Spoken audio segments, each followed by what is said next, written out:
Hello everyone, welcome to our YouTube channel Mad for Maths. आज हम करने वाले हैं एक और चैप्टर का क्विक रिवीजन। कैसे उसके फॉर्मूलेज याद किए जा सकते हैं, कैसे उसके बेसिक्स को याद रखा जाना चाहिए और कैसे उसे अप्लाई करना चाहिए। तो चलिए स्टार्ट करते हैं।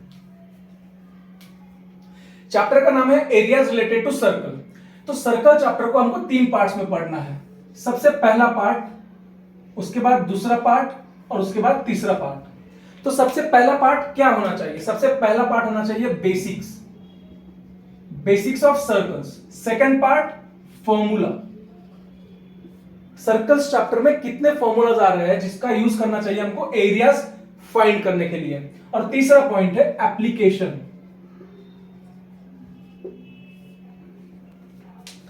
तो चलिए बिना किसी देरी के स्टार्ट करता है बेसिक्स में हमको क्या क्या याद रखना है। जैसे हम पढ़ने वाले हैं एरियाज रिलेटेड टू सर्कल, तो हमको सर्कल के कुछ छोटे बेसिक कॉन्सेप्ट्स है उनको याद रखना है। बेसिक्स में अगर हम यहां पे एक सर्कल ड्रॉ कर रहे हैं तो हमको 3-4 टर्म्स याद होनी चाहिए। तो जैसे सबसे पहला टर्म आता है कि कॉर्ड क्या होता है। Chord of a circle is nothing but a straight line which divide circle in 2 parts. अगर आप यहां पे देखेंगे तो ये जो स्ट्रेट लाइन है ये सर्कल को 2 पार्ट्स में डिवाइड कर रही है। ये हो गया छोटा वाला पार्ट, ये हो गया बड़ा वाला पार्ट। तो इस छोटे वाले और इस बड़े वाले पार्ट को भी कुछ ना कुछ नाम दिया होगा। जैसे कॉर्ड की वजह से 2 पार्ट्स बन रहे हैं, तो इस छोटे वाले पार्ट को कहा जाता है माइनर सेगमेंट और बड़े वाले पार्ट को कहा जाता है मेजर सेगमेंट। Getting it? तो कॉर्ड की वजह से सर्कल्स के जो 2 पार्ट बन रहे हैं उसमें से छोटे वाले पार्ट को कहा जाता है माइनर सेगमेंट और बड़े वाले पार्ट को कहा जाता है मेजर सेगमेंट। तो मेजर सेगमेंट हमारा हो जाएगा ये बड़ा वाला पार्ट। Getting it? ओके, अगर आपको इतना समझ में आ गया तो सेकंड थिंग, हमको रेडियस क्या होता है ये तो पता होता है। Getting it? रेडियस क्या होता है हमको ये पता होता है। हम सेकंड चीज देखने वाले हैं सेक्टर। ओके, तो सेक्टर मतलब क्या? तो सेक्टर का मतलब होता है कि दो रेडियस की वजह से ये जो पूरा एरिया बन रहा है, 2 रेडियस के बीच में या 2 रेडियस की वजह से जो एक पूरा एरिया बन रहा है, इस एरिया को कहा जाता है सेक्टर।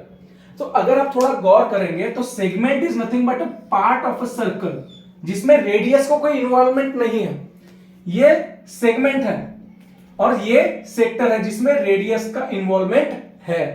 तो जब भी सेक्टर आएगा, जब भी सेक्टर बोलेंगे तो सेक्टर एंड होता है आर से। तो हमको ये क्लिक हो जाना चाहिए कि ये रेडियस की वजह से हो रहा है। किसकी वजह से हो रहा है? रेडियस की वजह से। तो इसके बेसिस पे इसके 2 पार्ट्स बनते हैं, एक होता है माइनर सेक्टर और एक होता है मेजर सेक्टर। समझ में आ रहा है? बहुत से बच्चों को यह कंफ्यूजन होता है कि सेगमेंट कैसे बनता है, सेक्टर कैसे बनता है। तो एक लॉजिक हम हमेशा याद रखेंगे कि जहां पे सेक्टर बोला जा रहा है, सेक्टर एंड हो रहा है आर से, तो इसका मतलब ये रेडियस की वजह से फॉर्म होने वाला पार्ट है सर्कल में। Getting it? और जब भी सेगमेंट कहा जा रहा है तो इसके लिए कोई लॉजिक की जरूरत ही नहीं, क्योंकि हमने सेक्टर का लॉजिक याद रखा है। तो segment is nothing but a part of circle which is because of chord. और सेक्टर जो है वो रेडियस की वजह से होता है। किसकी वजह से होता है? रेडियस की वजह से। तो ये जो रेड कलर का दिख रहा है ये माइनर सेगमेंट है, क्योंकि ये सर्कल के बहुत बड़े पार्ट से बहुत छोटा पार्ट दिख रहा है। और जो बड़ा वाला पार्ट है उसे कहते हैं मेजर सेक्टर। समझ में आ गया? तो 4 इंपॉर्टेंट टर्म कौन सी है यहां पे? पहला वाला कि कॉर्ड की वजह से 2 पार्ट्स कौन से बन रहे हैं? कॉर्ड के वजह से बन रहा है सेगमेंट, जो कि एक है माइनर एक है मेजर। सेकंड थिंग, रेडियस की वजह से 2 पार्ट्स कौन से बन रहे हैं? तो जहां पे भी रेडियस इन्वॉल्व होगा वहां पे सेक्टर आ जाएगा, सेक्टर रेडियस। तो रेडियस का स्मॉलर पार्ट बनेगा माइनर सेक्टर और मेजर पार्ट बनेगा मेजर सेक्टर। अंडरस्टूड? ओके, यहां पे एक और पॉइंट आता है। एक और पॉइंट क्या? अभी अगर आपने गौर किया होगा तो ये जो पार्ट है ये तो सर्कल का पार्ट है, ये सर्कल की बाउंड्री है। ये वाला जो है ये सर्कल की बाउंड्री है। Getting it? तो ये बाउंड्री जो है ये तो पेरीमीटर में आता है ना। किस में आता है? पेरीमीटर में, पेरीमीटर में हम क्या गिनते हैं, पेरीमीटर में हम गिनते हैं लेंथ, पेरीमीटर में हम क्या गिनते हैं, हम गिनते हैं टोटल लेंथ। बट यहां पे जो है टोटल पार्ट ऑफ सर्कल बचा ही नहीं, ये तो एक कोई आर्क जैसे दिख रहा है, तो इसको नाम दे देते हैं आर्क लेंथ। इसको क्या नाम दे दिया, आर्क लेंथ। आर्क लेंथ का मतलब क्या, it is a length of a part of a circle. ये जो पूरा सर्कल है उसको हम बोलते हैं सर्कमफरेंस, और ये जो पार्ट है, ये जो छोटा सा पार्ट बच चुका है, इसको हम बोलते हैं आर्क लेंथ। Getting it? तो टोटल मिला के हमारे पास में 5 से 6 टर्म्स आ गए, समझ में आ गया। Major sector, minor sector, major segment, minor segment और आर्क लेंथ। Getting it? एक बार और रिपीट कर देते हैं, जहां पे भी सेक्टर बोला जाएगा, जहां पे भी सेक्टर बोला जाएगा वहां पे रेडियस आएगा, और जब भी रेडियस आएगा तो ऐसा वाला पार्ट बनेगा। और जहां पे भी सेगमेंट बोला जाएगा वहां पे पार्ट ऑफ अ सर्कल आएगा जो कि जिसमें रेडियस का इन्वॉल्वमेंट नहीं है। ओके, तो ये हो गया हमारे टोटल 5 पार्ट्स। इसमें से सेगमेंट जो है वो मेनली कॉर्ड की वजह से बनता है, और सेक्टर्स जो है, यहां पे मैंने गलती कर दी, यहां पे मैंने लिखना चाहिए था सेक्टर, मेजर सेक्टर।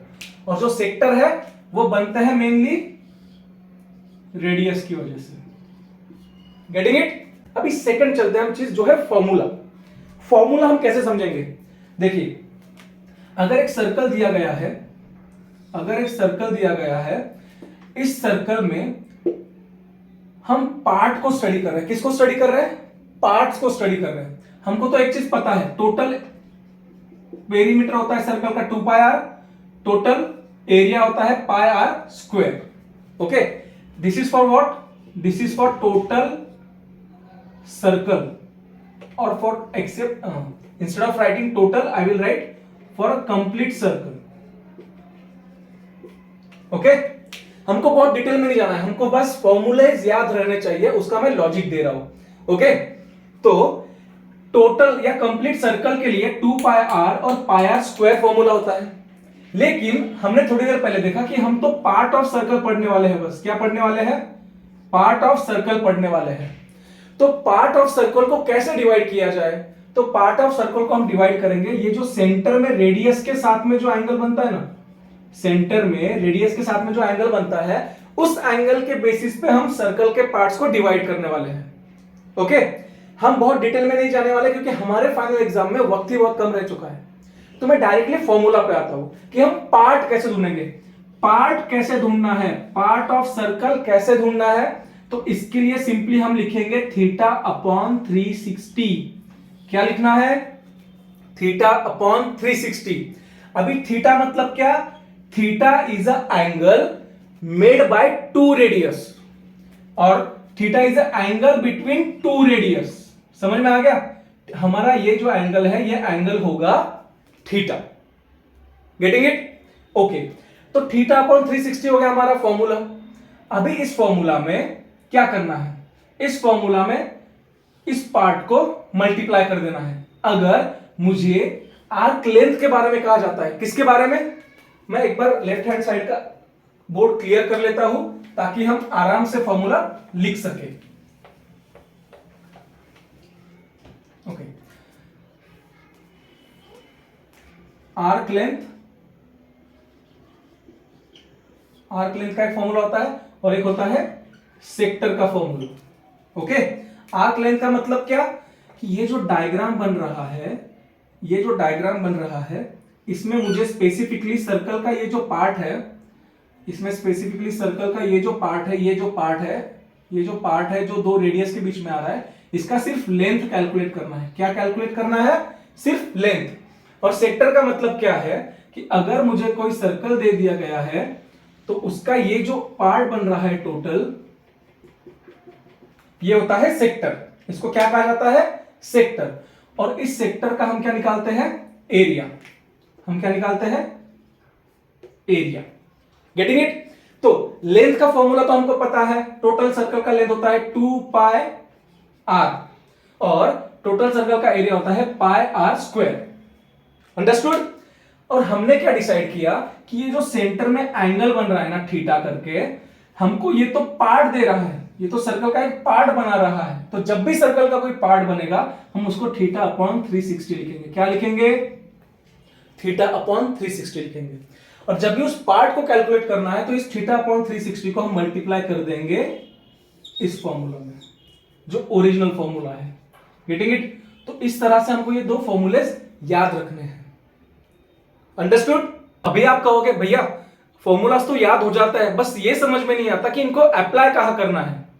तो एक बात हमेशा याद रखिए कि जब भी आपको फॉर्मूलेज याद है लेकिन उनको अप्लाई कैसे करना है इसमें दिक्कत होती है, तो इसका मतलब यह है कि आप चीजों को ठीक से इमेजिन नहीं कर पा रहे हो, या फिर आप ठीक से चीजों को विजुअलाइज नहीं कर पा रहे हो। Getting it? तो आपको मैं एक थोड़ा सा बेसिक आइडिया दे देता हूं कि कैसे हम विजुअलाइजेशन को इंप्रूव कर सकते हैं या हमारे इमेजिनेशन को बढ़ा सकते हैं। ठीक है, देखिए जब भी एप्लीकेशन की बात आती है तो हमको एक चीज समझ के लेनी है कि दुनिया में जितनी भी चीजें हैं, दुनिया में आपके सराउंडिंग में जितनी भी चीजें हैं, वो सारी चीजें कॉम्बिनेशन है बेसिक चीजों का। जैसे फॉर एग्जांपल मैं 2 डायमेंशंस की बात कर रहा हूं, 2 डायमेंशनल थिंग्स की बात कर रहा हूं। ठीक है, आप इसको 3 डायमेंशन में भी अप्लाई कर सकते हैं। जैसे बेसिक चीजें मैं यहां पे लिख रहा हूं, जैसे बेसिक शेप्स क्या है दुनिया में।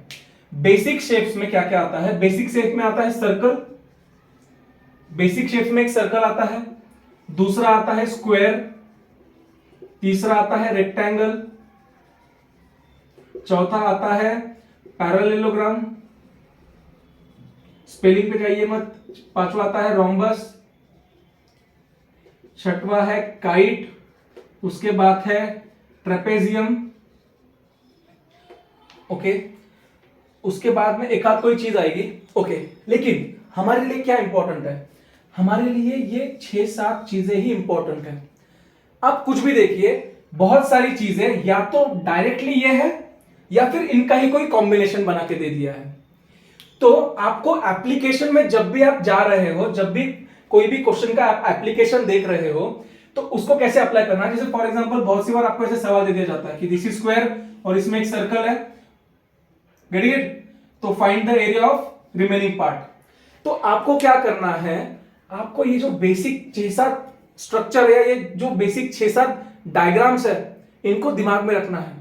और जो भी क्वेश्चन दिया है आपको उस क्वेश्चन को ठीक से देखना है कि इसमें कौन सी बेसिक चीजें हैं। तो कौन से बेसिक चीज में से मैं क्या निकाल दूं तो क्या बचेगा। जैसे यहां पे हमको ये कह रहा है कि आप ये जो बचा हुआ एरिया है कॉर्नर का, अभी यहां पे पूरा होगा, ओके, इसका एरिया निकालिए। तो मुझे एकदम क्लियर दिख रहा है कि इसमें मुझे स्क्वायर दिख रहा है और इसमें मुझे सर्कल दिख रहा है। तो मैं एक स्क्वायर ले लूंगा, माइनस उसमें से सर्कल कर दूंगा, तो मुझे ये बचा हुआ जो कॉर्नर का एरिया है, ये एरिया मिलेगा कि नहीं मिलेगा? समझ में आ रहा है? तो आपको एप्लीकेशन में क्या करना है, आप टेक्स्ट बुक का कोई भी क्वेश्चन उठा के देख लीजिए, आप कोई भी क्वेश्चन बैंक का क्वेश्चन उठा के देख लीजिए, उसमें यही बेसिक जो डायग्राम्स है, बेसिक 2D डायग्राम्स जो है, इन्हीं का एप्लीकेशन है। समझ में आ रहा है? एक्सरसाइज में एक ऐसा भी क्वेश्चन दिया गया है कि एक स्क्वायर फील्ड है और एक कॉर्नर पे हॉर्स को बांधा हुआ है और हॉर्स की रस्सी फॉर एग्जांपल 14 मीटर लेंथ की है। Getting it? तो बताइए वो कितना एरिया बचता है जहां पे वो नहीं घास खा सकता है। ओके, यानी ये रस्सी जो है ये तो पूरी सर्कुलर शेप में घूम सकता है वो, बट हमारी फील्ड में इतना ही एरिया आ रहा है, तो हमको स्क्वायर के एरिया में से सर्कल का ये क्वार्टर का एरिया माइनस कर देंगे, तो बची हुई घास कितनी है फील्ड में हम निकाल सकते हैं कि नहीं। तो इसको कहते हैं विजुअलाइजेशन, इसको कहते हैं इमेजिनेशन। बट इमेजिन करने के लिए आपको पहले ये बेसिक स्ट्रक्चर्स याद रखने पड़ेंगे। Getting it? फॉर्मूले 2 ही है इस चैप्टर में। देखिए ये बहुत ही आसान चैप्टर है, इसमें आप पूरे मार्क्स स्कोर कर सकते हो। ओके, आपको बस क्या करना है, फॉर्मूलेज याद रखने हैं। फॉर्मूलेज अगर याद है तो आपको बस आपका थोड़ा सा विजुअलाइजेशन बढ़ाना है, इमेजिनेशन बढ़ाना है। इमेजिनेशन बढ़ाने के लिए आपको हर क्वेश्चन में बेसिक फिगर्स कौन से दिए हैं ये सेपरेटली देख लेना है। आप इसको सेपरेट कैसे अरेंज कर सकते हो ये आपको देखना है। कभी कभी कैसे सवाल दे देंगे कि पूरा एक टोटल स्क्वायर रेक्टेंगल दिया हुआ है, इसमें 6 सर्कल्स है, तो ये जो बचा हुआ एरिया है, ये जो बचा हुआ एरिया है, ये एरिया आपको कैलकुलेट करने के लिए बोल देंगे। Getting it? मुझे क्या करना है एप्लीकेशन में, मुझे बस बेसिक फिगर्स देखनी है। बेसिक फिगर कौन सी आ रही है? देखो बेसिक फिगर आ रही है रेक्टेंगल, तो मैं एक रेक्टेंगल निकालूंगा, माइनस ये सारे जो सर्कल्स है ये सेम शेप के सर्कल्स है, सबका रेडियस सेम है। तो अगर मैं एक सर्कल का भी एरिया कैलकुलेट कर लूं और उसको मल्टीप्लाई कर दूं 6 से, तो टोटल 6 सर्कल्स का एरिया आ जाएगा कि नहीं आ जाएगा? तो ये टोटल एरिया में से अगर 6 सर्कल का एरिया चला गया तो जो बचा है बस वही तो एरिया बचेगा, वही हमारा आंसर है। तो यही याद रखिए, बेसिक फिगर्स कौन से आ रहे हैं और उनको कैसे अरेंज करेंगे तो बचा हुआ एरिया आ सकता है। इतना ही चैप्टर है। इस चैप्टर को आप 1.5 घंटे में 2 घंटे में खत्म कर सकते हो। मैंने ये भी बहुत ज्यादा बोल दिया। Getting it? बेसिक 4 टर्म्स कौन से? माइनर, मेजर, सेक्टर या सेगमेंट। तो उसका भी ट्रिक समझ में आ गया। जो आर से एंड हो रहा है उसमें रेडियस इन्वॉल्व है। ओके, एक और क्वेश्चन डिस्कस करते हैं। जैसे ये क्वेश्चन बहुत सी बार आता है कि एक सर्कल है, उसमें एक सेक्टर दिया हुआ है और इस सेक्टर से एक सेगमेंट बन रहा है। Find the area of segment. Okay, अभी आप गौर कीजिए, हमको सेक्टर का एरिया निकालने के लिए फॉर्मूला पता है, बराबर है, माइनस हमको ट्राइंगल जो दिख रहा है ऊपर का, ये जो ट्राइंगल है, ट्राइंगल का एरिया कैसे निकालता है ये पता है, बराबर है। तो अभी आप सोचिए, अगर ये इसमें से, ये डायग्राम में से मैं ये डायग्राम माइनस कर दूंगा तो मेरे पास में सिर्फ ये बचेगा। गेटिंग इट और नॉट? तो एरिया ऑफ सेगमेंट निकालने के लिए मुझे बस यही एक चीज यूज करनी पड़ती है। तो अभी आप मुझे पूछोगे कि भैया ये ट्राइंगल का हाइट कैसे निकलेगा, ये ट्राइंगल का हाइट कैसे निकलेगा? तो अगर आपको सेंटर का एंगल पता है और आप यहां से परपेंडिकुलर निकाल ले कॉर्ड के ऊपर, तो ये परपेंडिकुलर जो है, यहां पे हम ट्रिग्नोमेट्री का यूज करके रेडियस पता है, ये एंगल पता है, तो ये एडजेसेंट साइड में निकाल सकता हूं कि नहीं निकाल सकता हूं? निकाल सकता हूं। यहां पे बस आपको ट्रिग्नोमेट्री का आइदर टैन, साइन या कॉस फंक्शन यूज करना है। ट्रिग्नोमेट्री तो हम पढ़े हैं। Getting it? ट्रिग्नोमेट्री भी कैसे याद रखेंगे ये हम नेक्स्ट वीडियो में डिस्कस करेंगे, बट यहां पे सिर्फ एक ही क्रक्स पॉइंट होता है कि ये ट्रायंगल की हाइट कैसे निकालेंगे। क्या निकालेंगे? हाइट। तो हाइट के लिए ट्रिग्नोमेट्री का यूज करना है। ट्रिग्नोमेट्री के लिए हमको एक साइड पता होनी चाहिए जिसमें हमको ये रेडियस पता होती है और ये सेंटर का एंगल पता होता है। Getting it? तो ये बहुत ही आसान क्वेश्चन है, आपको सिर्फ अप्लाई करना है ये चीजें। समझ में आ गया? इतना सारी चैप्टर है, बहुत स्कोरिंग चैप्टर है। अगर आपको कोई भी डाउट आता है तो आप मुझे टेक्स्ट मैसेज कर सकते हैं, मैं डिस्क्रिप्शन में मेरा नंबर दे दूंगा, या तो आप कमेंट करके भी बता सकते हैं। आई होप आपको ये टॉपिक समझ में आ गया है। इस टॉपिक में इससे ज्यादा कुछ भी नहीं है, बस थोड़ा सा बेसिक्स, 2 फॉर्मूलाज और कैसे अप्लाई करना है। तो जल्दी मिलते हैं नेक्स्ट वीडियो में। अगर आपको कोई भी डाउट आ रहा है, आपको कुछ पूछना है, तो मैं डिस्क्रिप्शन में मेरा व्हाट्सएप नंबर दे देता हूं, आप मुझे मैसेज कर सकते हैं। जैसे टाइम मिलेगा मैं आपको रिप्लाई दे दूंगा। तो चलिए मिलते हैं नेक्स्ट वीडियो में। Take care, study well, bye bye, see you.